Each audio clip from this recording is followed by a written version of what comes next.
ভারতের কেন্দ্রীয় আধা সামরিক বাহিনীতে 1 লাখেরও বেশি পদ খালি রয়েছে। এই তথ্য সামনে এসেছে রাজ্যসভায় এক প্রশ্নের উত্তরে।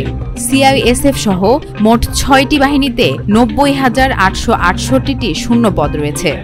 এই সংখ্যা মোট অনুমোদিত পদ সংখ্যার প্রায় 9%। এই পরিসংখ্যান দেশের নিরাপত্তা কাঠামো নিয়ে বড় প্রশ্ন তুলছে। এই বাহিনীগুলোই ভারতের ভেতরের নিরাপত্তা, সীমান্ত পাহারা, শিল্প প্রতিষ্ঠান রক্ষা এবং জঙ্গি বিরোধী অভিযানে অংশ নেয়।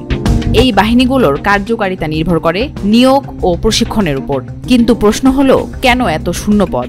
ওয়ালটন এখন দেশের সীমানা পেরিয়ে পৌঁছে গিয়েছে 50টিরও বেশি দেশে। ওয়ালটন, ঘরে ঘরে, বিশ্বজুড়ে। সরকার বলছে অবসর, মৃত্যু, ইস্তেফা, নতুন ব্যাটালিয়ন গঠন ইত্যাদি কারণে এই ঘাটতি তৈরি হয়েছে। মূলত ভারত সরকার প্রায়ই অবসরের তুলনায় কম নিয়োগ করে। শুধু 30% পূর্ণ সুবিধাসম্পন্ন স্থায়ী নিয়োগ হয়, বাকি হয় চুক্তিভিত্তিক। চুক্তিভিত্তিক কর্মীদের প্রশিক্ষণ, আনুগত্য এবং দীর্ঘমেয়াদী দক্ষতা সবই প্রশ্নবিদ্ধ। এছাড়া কেন্দ্রীয় বাহিনীগুলো স্বরাষ্ট্র মন্ত্রণালয়ের অধীনে থাকায় অনেক সময় নিরাপত্তা সংক্রান্ত সিদ্ধান্তগুলো ধীরগতির হয়। ভারত সরকার বলছে নিয়োগ দ্রুত করার উদ্যোগ নেওয়া হয়েছে। স্টাফ সিলেকশন কমিশনের সঙ্গে চুক্তি হয়েছে কনস্টেবল নিয়োগের জন্য। যেসব জায়গায় দ্রুত জনবল প্রয়োজন সেখানে কাট অফ নাম্বার কমিয়ে দেওয়া হয়েছে।